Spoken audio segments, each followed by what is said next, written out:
Science is the great antidote to the poison of enthusiasm and superstition. Hi, I'm Juliette Selgren, and this is my podcast, The Great Antidote, named for Adam Smith, brought to you by Liberty Fund. To learn more, visit www.adamsmithworks.org. Welcome back. We talk a lot about the civil society aspect of classical liberalism on this podcast, but who actually does that part? What does it look like?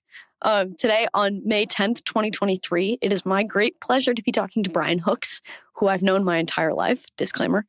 He's the chairman and CEO of Stand Together, a philanthropic community that works with more than hundreds of business leaders and philanthropists to empower people to realize their unique potential and to help every person rise. Stand Together was founded by Charles Koch. Brian and Koch wrote a book together called Believe in People, Bottom-Up Solutions for a Top-Down World. I want to talk about all of that and more today. He is also the president of the Charles Koch Foundation. Welcome, Brian. Thanks, Juliette. It's really fun to be here. Appreciate you having me. So before we get started, I want to ask you a bit of a personal question, maybe. What is the most important thing that people my age or in my generation should know that we don't? Maybe this isn't a personal question. I think it's a personal question. Depends on where we take it, right? What's the most important thing that people your age should know, but you don't? Probably not to listen to people my age. not to be constrained by what the people that came before you can imagine, but to really kind of go after it. No, let me give you a little bit more of an answer to that. I think it's an important question, especially right now, given all of the different and pretty new challenges that people are facing. I think that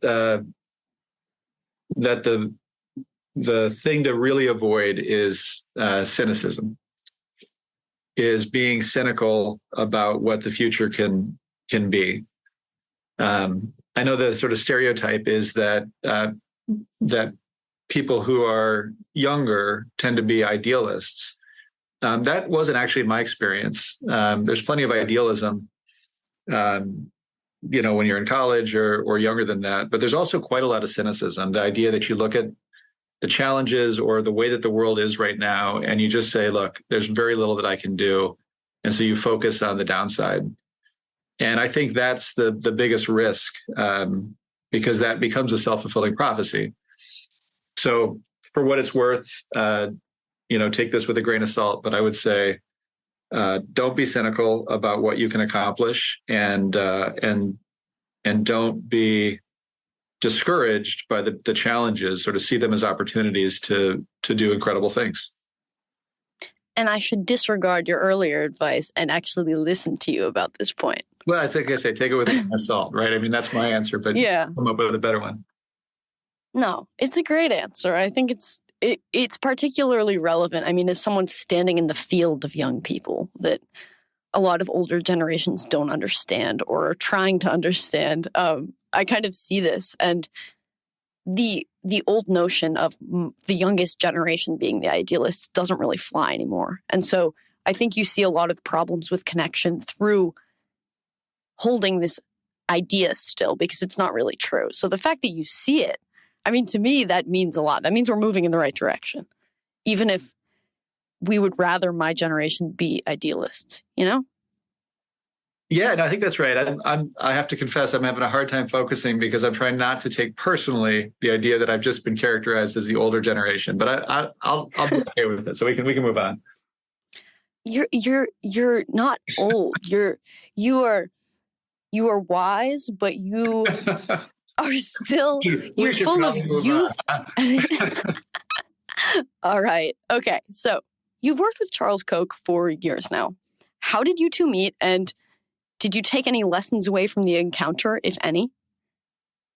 Yes, I think that I'm one of the most fortunate people in the world, the chance to have spent so much time and continue to spend so much time learning from Charles.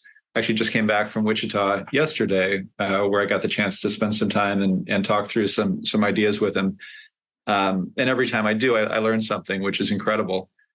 I met Charles 23 years ago now, right out of college, coming out of the University of Michigan. I was thrilled to get a job at a wonderful organization that you know something about, the Mercatus Center at George Mason University. And of course, Charles was a founder of Mercatus back in the late 70s. And we had a board meeting 2 weeks into my job there, my first job out of college. And while you come out of college sort of fired up about the ideas that I got to work on at Mercatus, I was also very conscious that I really had no idea what I was doing in this first job out of school. And so I thought to myself, if I just keep my head down and I kind of learn and give myself some time, I'm going to be okay. But of course, 2 weeks in, I bump into Charles at this board meeting, and he immediately read the situation for what it was: a newbie at the organization that didn't know what he was doing, but was glad to be there. And I remember him shaking hands and introducing himself and immediately setting me at ease. He was just the most gracious guy you could ever imagine. And his passion, and I've learned a lot more about this now over the past couple of decades. His passion is helping to unlock the potential in people and really getting people as fired up about the principles of a free society as he is, and seeing the potential to apply those principles to make a difference in people's lives. And the other thing you learn about Charles is he doesn't waste a second of his day.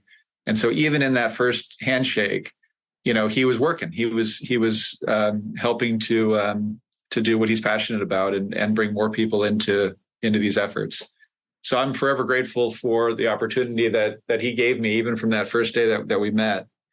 And since then, got a chance to sit across the board table from him at Mercatus for about 14 years. Came on board to run the Charles Koch Foundation about 10 years ago, a little less than 10 years ago. And now, getting to lead the organization Stand Together that he founded. It's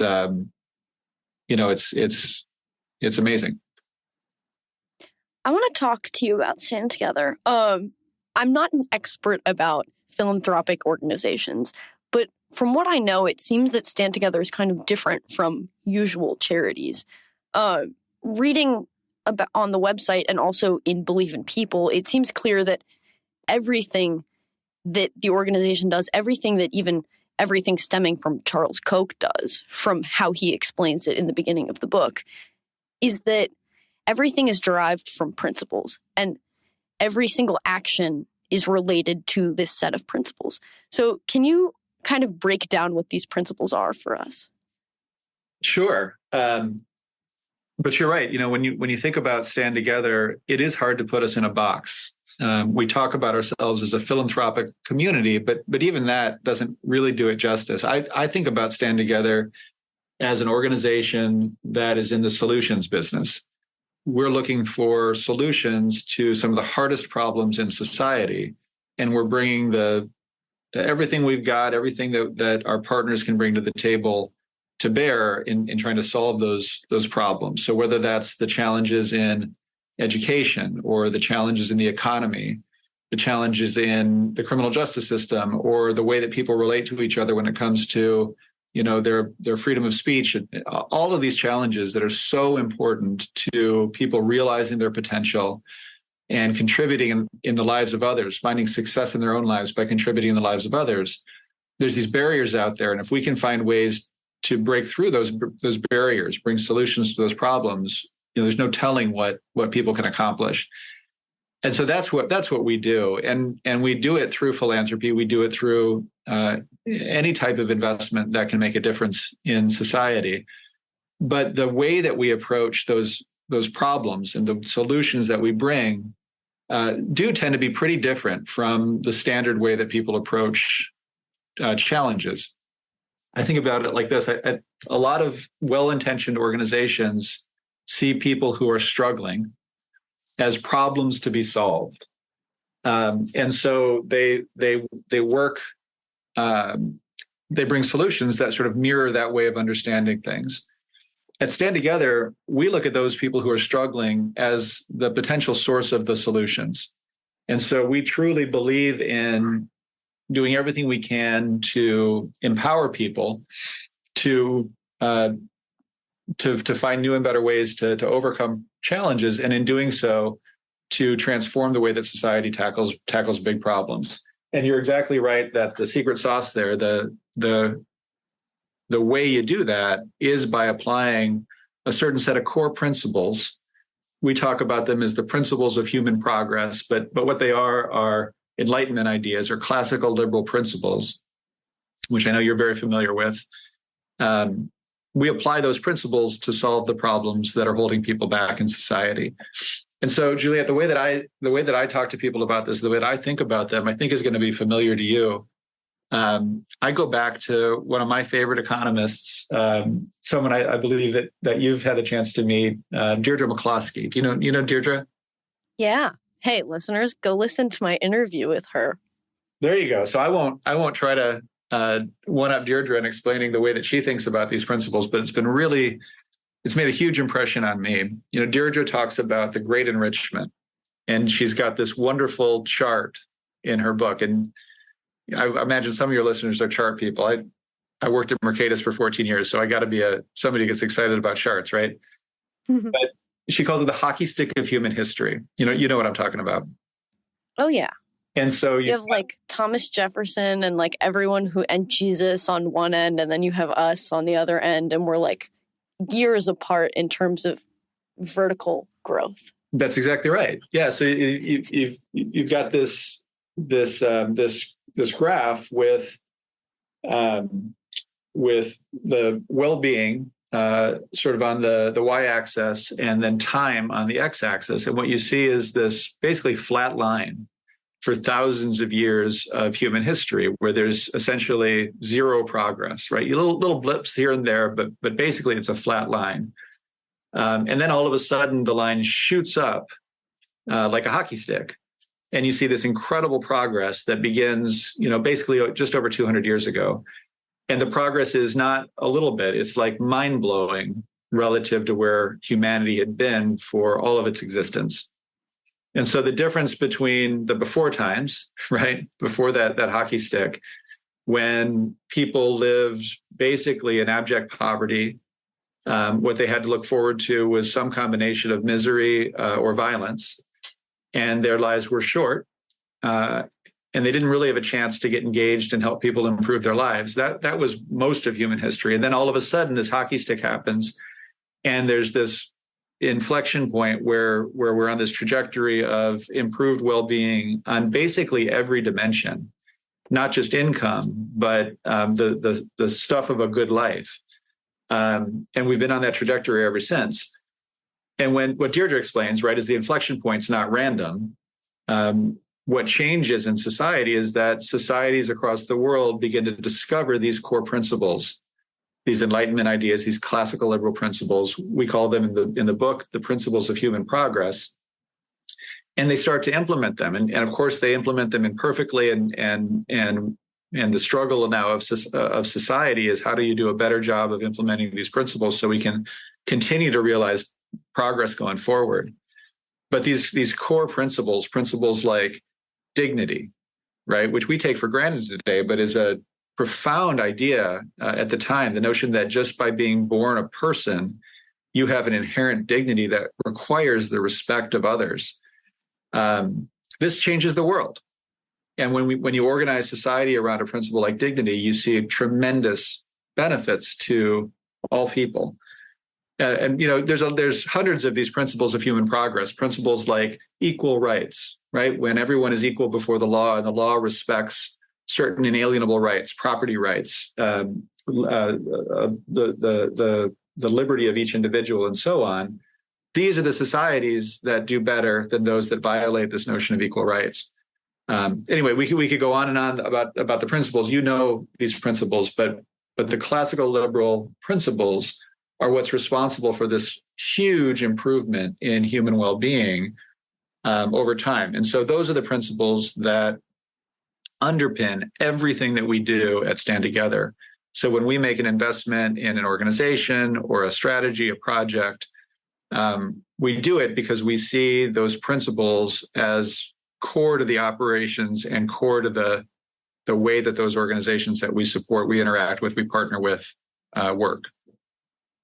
I'm going to leave the graph explaining to you, because if you think about the way you explain that graph versus how I explain that graph, there's no competition there. Well, I've Thank learned you. from some of the best French classical liberals around. So when it comes to charts, Yeah, and it shows. So I think important to this conversation is how you label yourself. Are you a libertarian or a classical liberal? And how do you define what you classify how do I label myself? I've always been sort of a contrarian, and so I'll give you kind of a contrarian answer. Great. When I think about what's important to me and what I hope people see in me, I think about labels like father, husband, colleague, friend, somebody who loves music. Right? This to me is the stuff of life, and I think I'm not alone in that. I think society does better when we lead with those things that are sort of most meaningful with respect to our interactions with others. Now, to be more direct and answer your question, but I think what I said is relevant to the answer. If you're asking me, what is the framework that helps me to understand the world, then I'm a proud classical liberal, and that's a label that I'm very comfortable with, and I think is the best way to describe me. But I do think it's important to say, in a world where people want to really search hard to find those things that differentiate us and cause us to be different, leading with ideology, leading with political descriptions like libertarian, for instance, those things are super important, but they tend not to be the most relevant or frankly the most important to our lives. I think this is a great distinction you've made, and we're going to get into it a little bit, the first part in a second. But I kind of wanted to ask you on the more political side. A lot of classical liberals in the policy space especially are decently worried or concerned about the future, especially of liberalism and the liberal structure of our society. You work in kind of a different space that runs parallel to this. So do you see what these people see, and are you worried, or do you think you have a different perspective on it from where you stand? Well, I'm very worried about where we are as a country and where we're headed as a society, and I do think that having a set of principles that can guide your sense for how things are going, and importantly where they can go, where they should go, is critical. It's crucial. If what is the saying? If you don't know where you're going, then any path will do. And so let's get back to this issue of classical liberalism, because I do think that those are the principles that need to guide the country going forward. And the further that our country drifts from those core principles, the worse off people's lives are going to be. I think there's no question in my mind that that's the case. So I think about classical liberalism as having those principles that we just talked about at its core, but the most operative principles for our society from a classical liberal perspective to me are dignity, the notion that every person has a gift, and that the project of society is to help those people to discover, develop, and then apply the gifts that they have in a way that allows themselves to be successful by helping others to succeed. That's how you grow the pie in society. That's how we see that upward trajectory on that hockey stick of human history. And then the second most important principle to me in terms of the project of society when it comes to classical liberalism is this notion of openness, that the only way progress occurs is if we're open to new ideas, new people, new ways of doing things, and so on. And so if you think about where we are as a country, as a society, and the concerns that people, I think, have and should have, and certainly I have, it's that we're moving away from those core principles when we confront the problems that we have in society. And so I'll leave it at this, and then you can decide if you want to unpack further. But I think that there is a very clear competition for the future of our country shaping up right now. And it's not the competition that most people see at the surface. It's not between, say, the right and the left. It's not between political parties, Republicans and Democrats, but it's between people who see that the way that we solve our problems is by leaning into these classical liberal principles, these principles of human progress, that when we confront problems, we have to further embrace these principles as part of the solution. And those who see the opposite, right? In the book, we talk about this as the right way to solve problems is by empowering people from the bottom up versus seeking power over people from the top down. And I think that's the most important competition that's happening right now. And if we can rally the country behind these classical liberal principles as the ways to solve our problems, we are going to see a future that none of us can even imagine right now. It's going to be it can be so good. But if we make the mistake and kind of revert back to that top-down approach that characterized so much of human history, that flat line in Deirdre's chart, then we are in real trouble. And progress is not guaranteed, and we need to take that challenge really seriously. One of the reasons why I asked you about how you label yourself, your orientation, is because not only is Stand Together different from philanthropic organizations, but for a classical liberal-leaning organization, it doesn't just give money to improve economic freedom, although that's part of the bigger picture, right? You don't just fight to end cronyism or trim down on regulation, but there's the investment on civil society, which I think necessarily ties into the first part of your response, which is how you label yourself as not in the political sphere. You're a father, you're whatever you are. And so, I don't know, this kind of became evident to me in the book, is how you fight to free people from, say, drug addiction. That changes how they label themselves, not politically.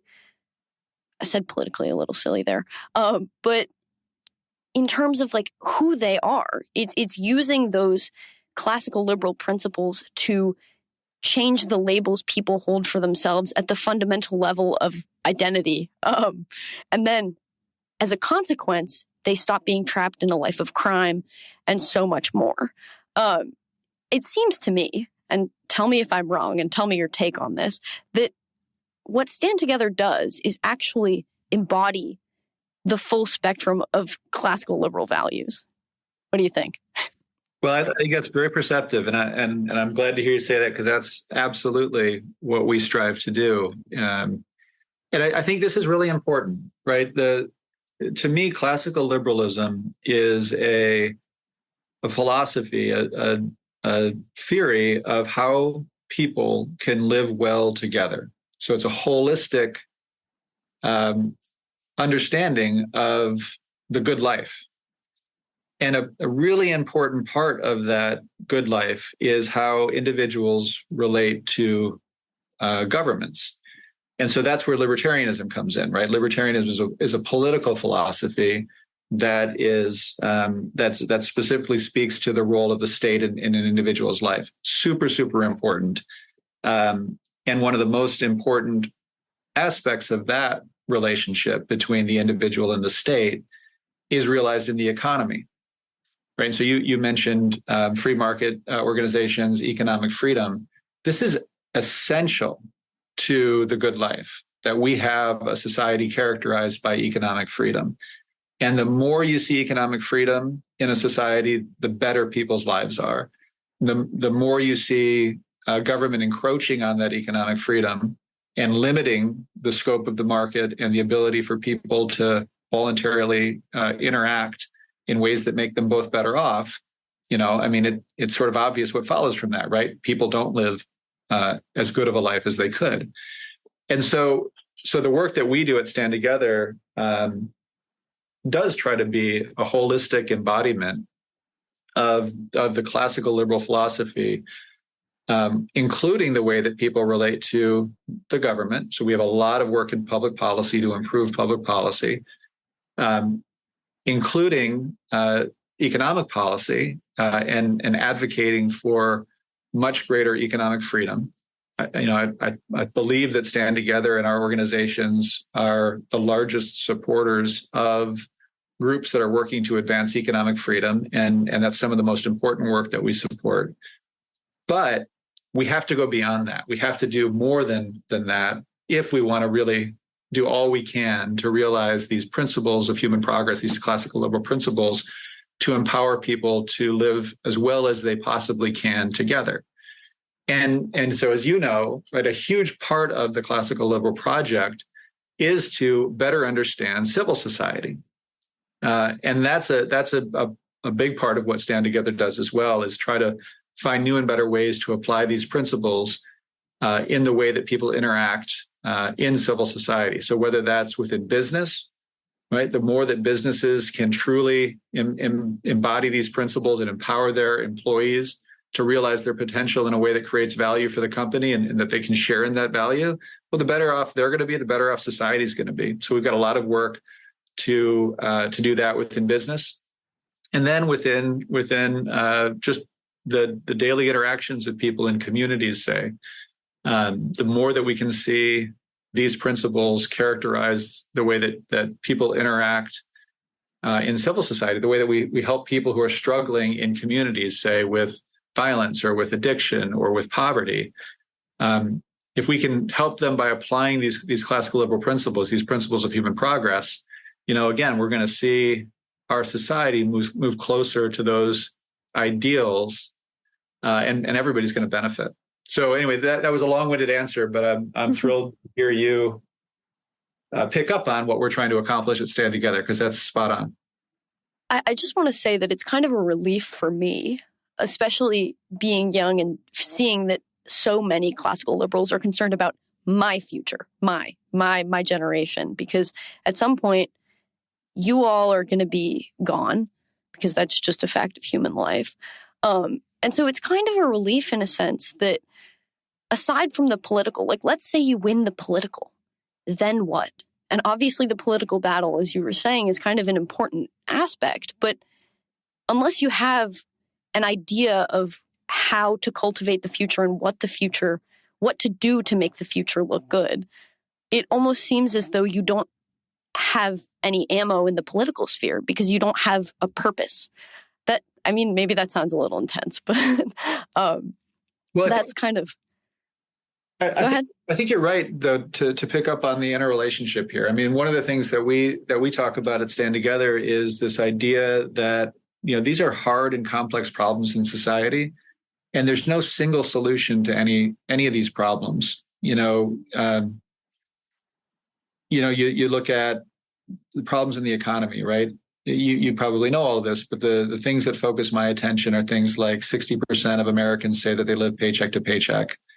That when you've got, the inflation report is coming out this morning. I haven't seen it yet, but it was supposed to be just shy of 5% in inflation annualized. And what is going to happen if that's the case this morning is that people are going to celebrate. Like, wow, we're only at 5% inflation.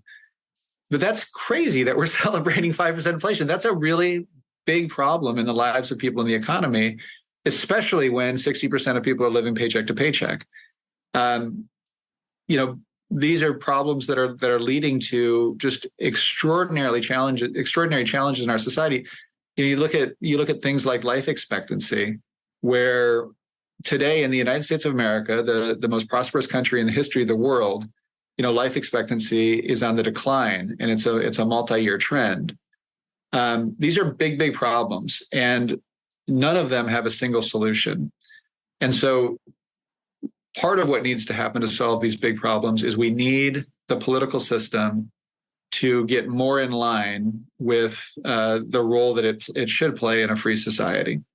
And we have to work really hard. This needs to be a big priority for those of us who care about the project of society. But if that's all we do, and if we only focus politically, we're never going to solve these problems. And so we've got to take a comprehensive approach. You've got to bring everything that you can to problems like this. So politics is really important, but it's only one piece of the puzzle. So with that in mind, what are some of the biggest challenges, either in the political sphere or not, that faces Stand Together and all of its partners in the future? What would get in the way of Stand Together's mission? Well, there's a lot. I guess maybe like the one biggest one. Well, let me if there is one. Let me give you two, and then we can go wherever you want to go with the conversation. I think the biggest one, or the first one I would give you is, sort of the notion that Thomas Jefferson put forward, that the tendency in a society is for government to grow and for liberty to fade.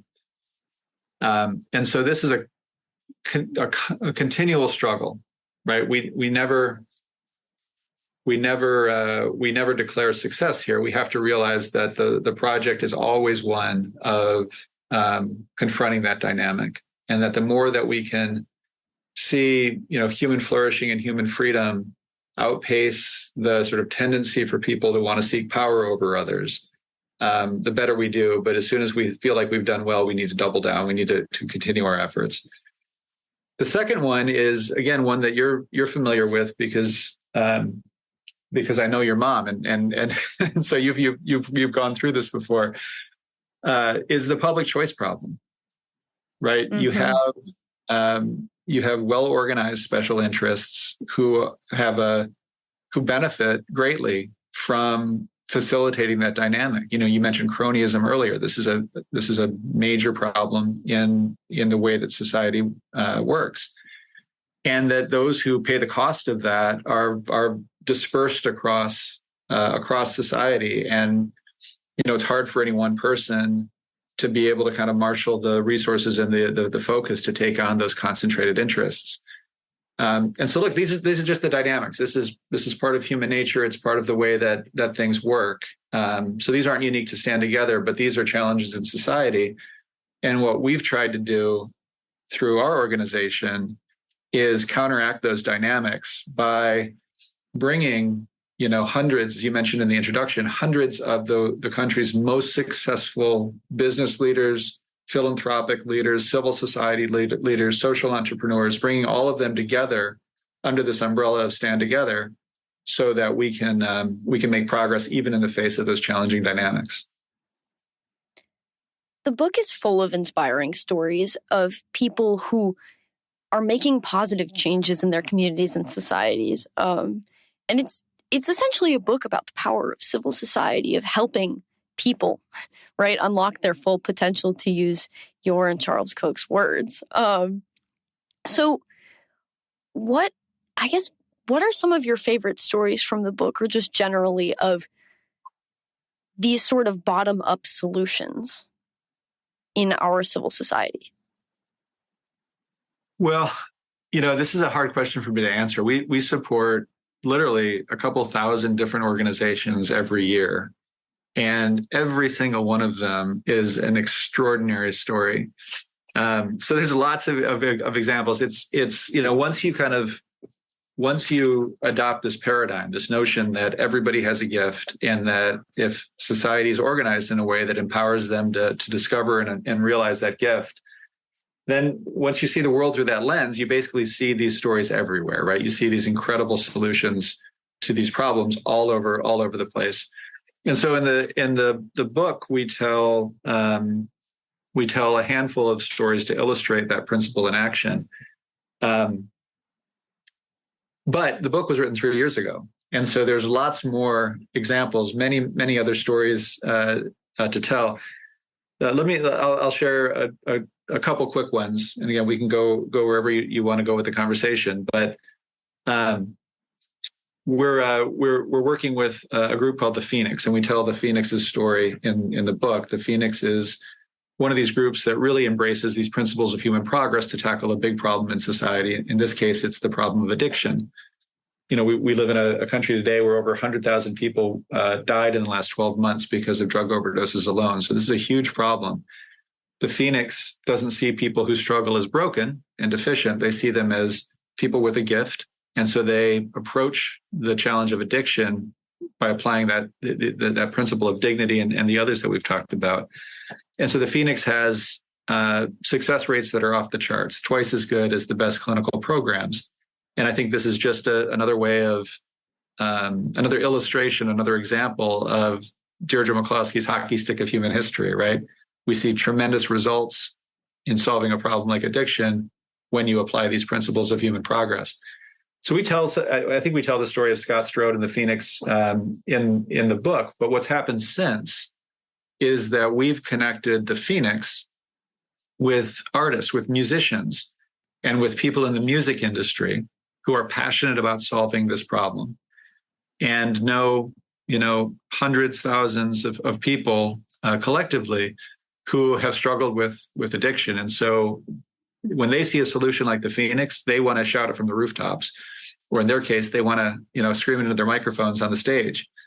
And so we've hooked up the Phoenix with rock stars and others in the music industry in order to get the word out, and launched an effort called 1 Million Strong, which you can check out online at 1millionstrong.com.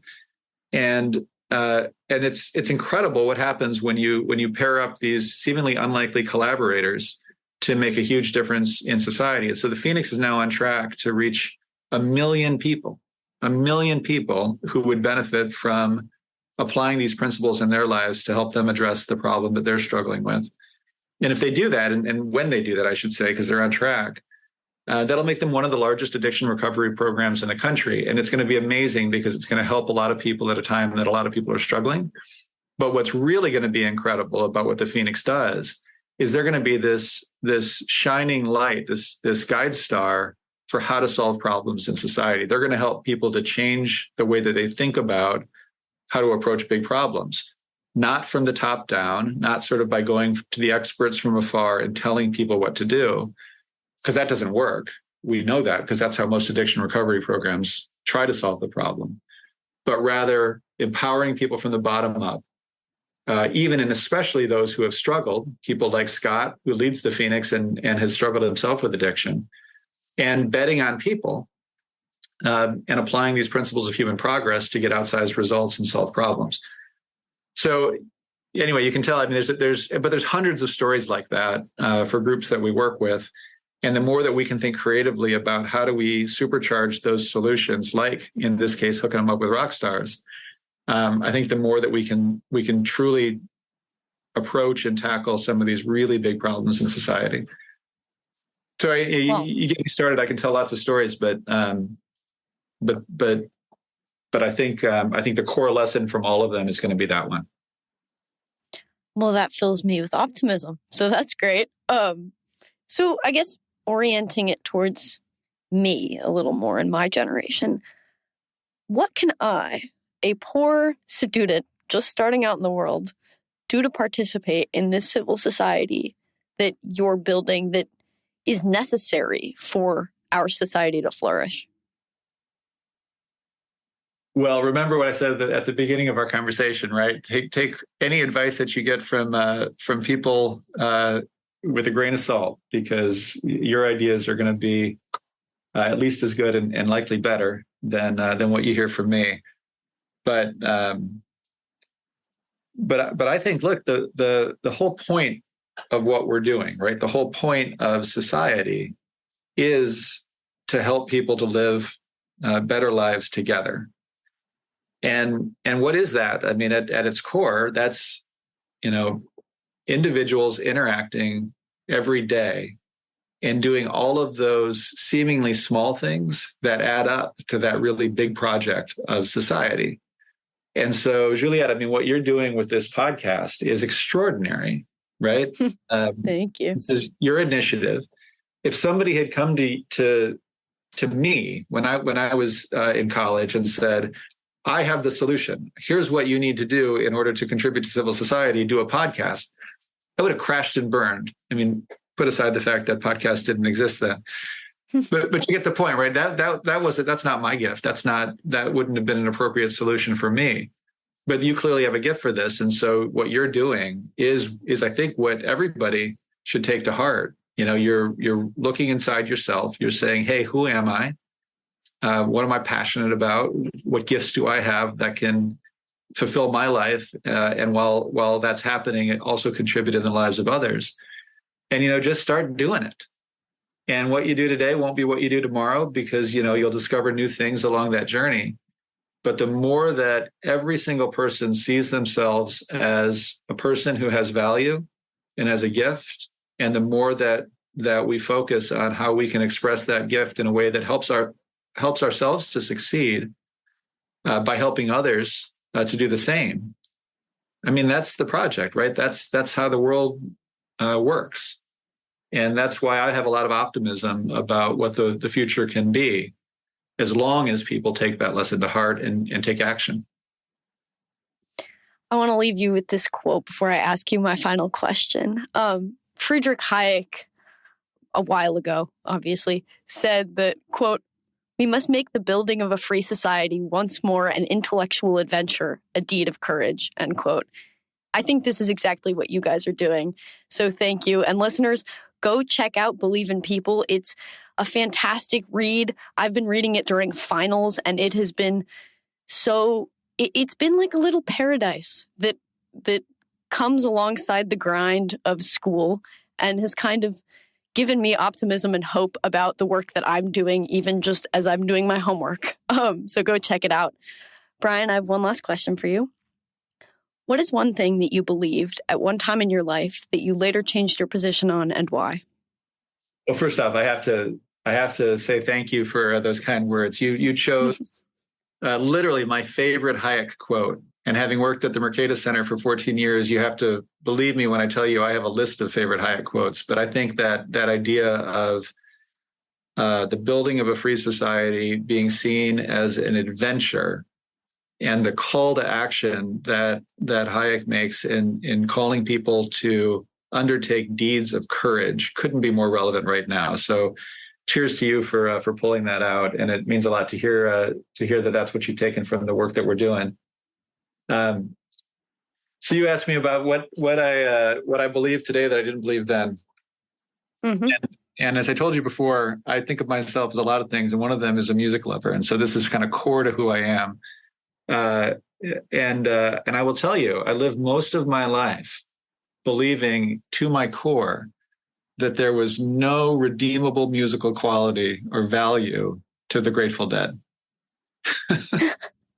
And it'll pain a lot of my old friends to hear this, but I will admit today that I think I was wrong about that. And so every now and then in my time alone, I will throw in a Dead album and actually enjoy it. Well, that said, do you have any music recommendations for us to end the podcast? Oh, we're going to have a whole different conversation about that. Maybe we can get together another time.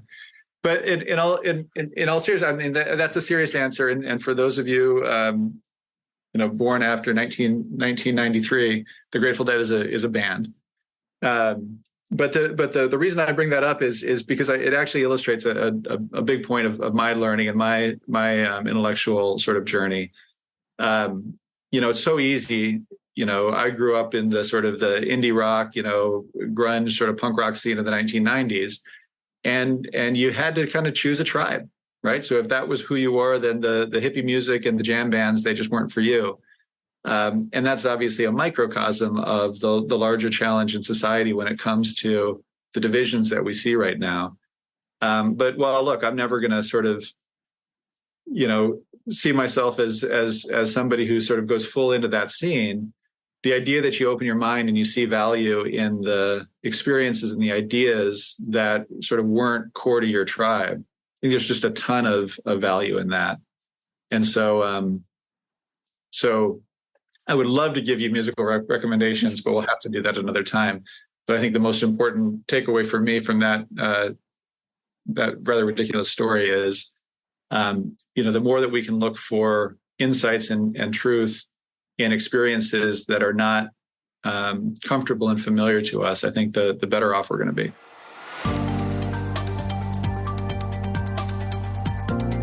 Once again, I'd like to thank my guest for their time and insight, and I'd like to thank you for listening to the Great Antidote podcast. The Great Antidote is sound engineered by Rich Goyette. If you have any questions, any guests or topic recommendations, please feel free to reach out to me at thegreatantidote@gmail.com. Thank you.